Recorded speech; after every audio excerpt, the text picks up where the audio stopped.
Hello there. I'm here at this fire station as I'm here to talk about my experience of the Prince's Trust teamed something or other to build life skills.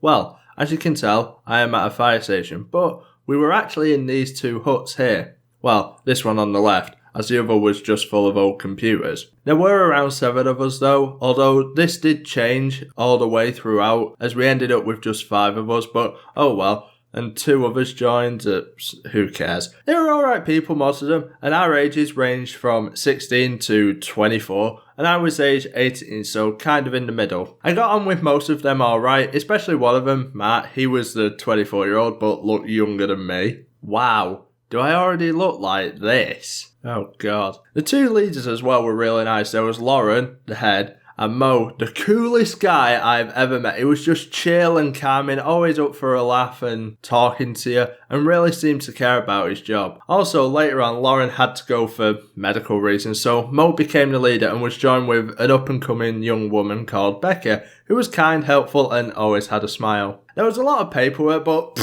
who cares? Who cares about that? You want to hear the fun stuff, don't you? So first of all, we got a tour of the full fire station and a tour around the fire engines. However, I was very disappointed in the fact that there were no firemen called Sam, so my dream of meeting a Bob the Builder and a fireman Sam is still not complete. The first real interesting thing we did was learn about food hygiene to get a level 1 certificate. It was just a few hours of this guy teaching us to clean hands and wash food, and was all doing this test. We all passed because, really. And the same guy who taught us about food hygiene would be teaching us first aid as well the following week. Some skill set there, eh? This was going to be a 3-day course, but I missed the first day, the Tuesday. Mo called me on the phone saying "Oh, hey mate, where are you? I'm getting ready for my granddad's funeral, Mo." And wow, he was shocked. He completely understood it, as if you watch this video, link in description. Both my grandparents died just 2 days before this course started, so man,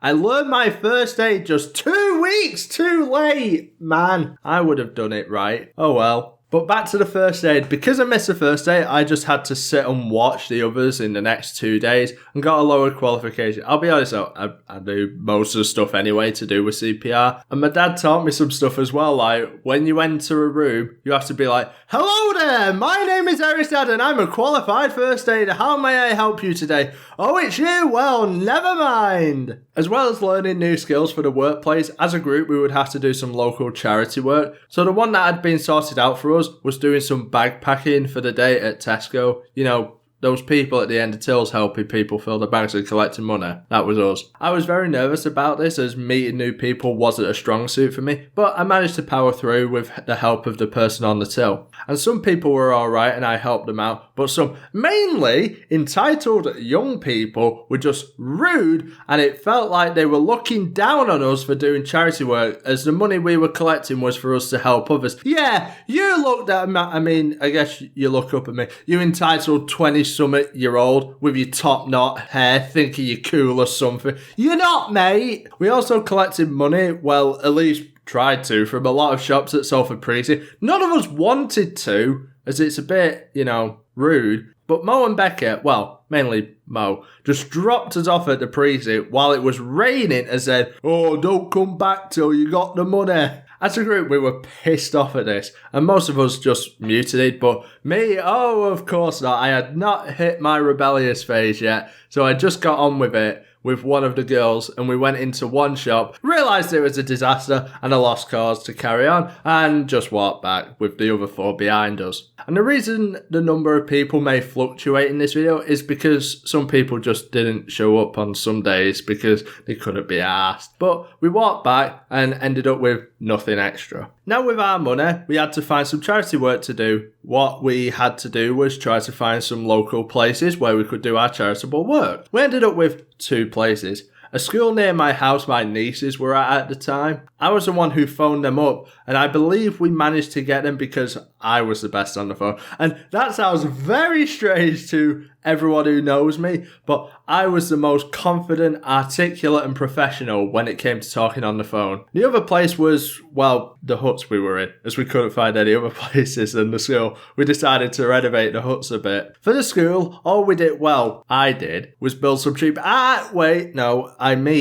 super high quality bench. Not from B&Q.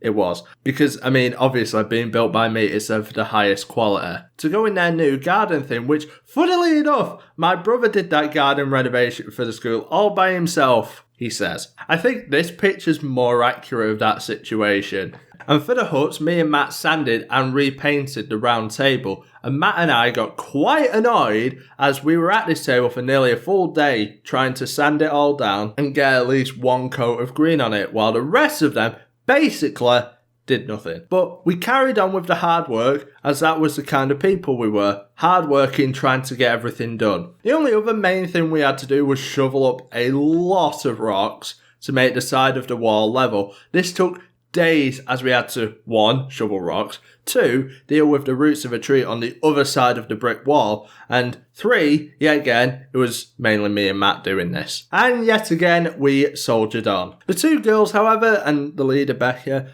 did a dragon painting on a piece of wood, because, Prince of Wales flag, yeah. So they did this, and it was an alright painting. I'll be honest though, the whole shoveling rocks thing was pretty pointless in hindsight, but the rest of the things we did were alright. The next thing we had to do in our Prince's Trust challenge thingy was we had to find 2 weeks of work experience to do during the halfway mark. I found a place at a nursery after many attempts, as I wanted to become a teacher after this, and this was the best I could find at the time. And because of the nature of this involving children, all I will say is that I thoroughly enjoyed my time there and have many great memories from there. After the work experience, we all did, and all is in quotes because we quickly found out that some certainly didn't do it. But anyways, we came back to our huts, and the first thing I was asked was, Eric, have you lost weight? Oh yeah, I have. Over 2 stone. And that is true as well. I honestly lost over 2 stone after being at this nursery for 2 weeks. So maybe that should be a dieting thing. Work with kids. You'll lose a stone of weight every week. So the time after the 2-hour work experience was essentially spent on sorting ourselves for after the course,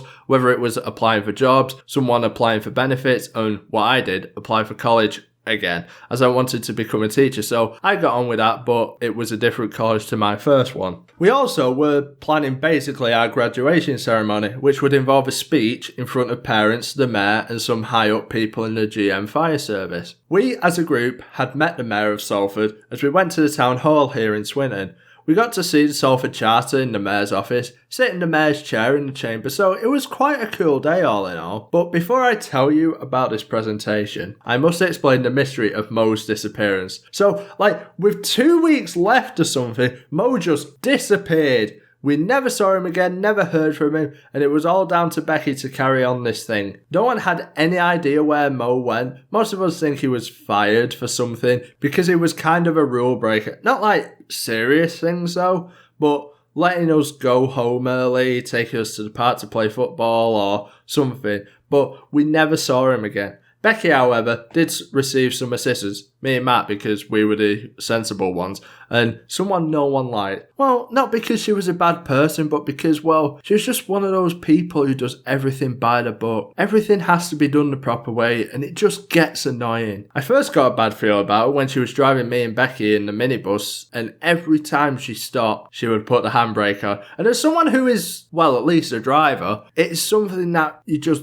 don't do in the real world. Just keep your foot on the brake. And fun fact, for probably no one, she told me on this ride that she used to live in the flats opposite my house. Small world, eh? So, on to planning the presentation. Our original plan was to do this presentation at the fire station in the middle of Manchester, but that quickly ended as no one's parents could get there, especially my mum, God Jesus. So it ended up being the one in Pendlebury, as it was an easier one to get to. In the presentation, we would have to stand up and say some things about our experience there and what we were doing next. Everyone but me and Matt didn't want to do this because nerves or something, but we wrote our scripts for that day. Another part we had to plan was after the presentation. There was usually things to eat laid out on the table. Angela told us that they usually just got Domino's, but we had a great idea because throughout the 12 weeks I had been bringing in food for people like my salt and pepper buns and a pasta bake once or twice. We decided we were going to cook ourselves as a team, and this left us way more money for our day out as it would be far cheaper. So I got to work with Matt planning a menu and working out what we needed to buy. It was basically what I just said, salt and pepper buns and pasta bakes for around 20 people. So we went to the Sainsbury's nearby to buy food for the day, and I brought a lot of cookware from home to actually cook in, and we headed off to the fire station to prepare. It was actually quite stressful working in a fire station's kitchen, but we managed to get all the food prepared and ready for the presentation to begin. Now, while we were away, the parents came in. The only girl left on the course, as we were now down to 5, went into the room and told me that my mum was here alongside some guy who was in his 30s apparently.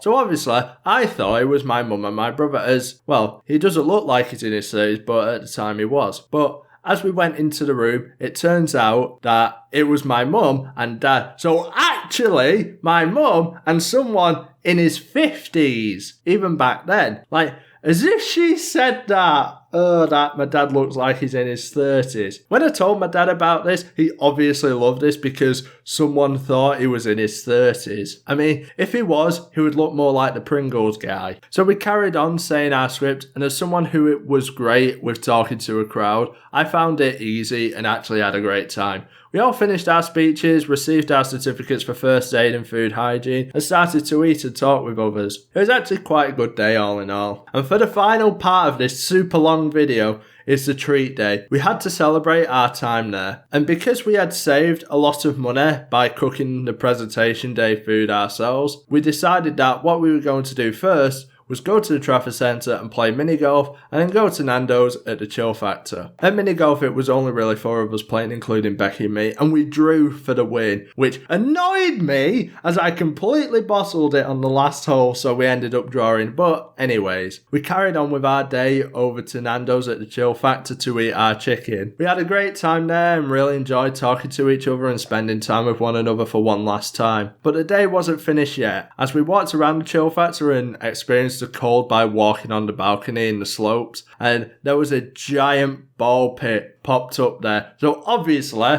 we had to get in and play. And this was absolutely incredible. Playing in a giant ball pit with a beach ball and trying to keep it up, you know, like diving around and absolutely loving it and our time there. But that was it.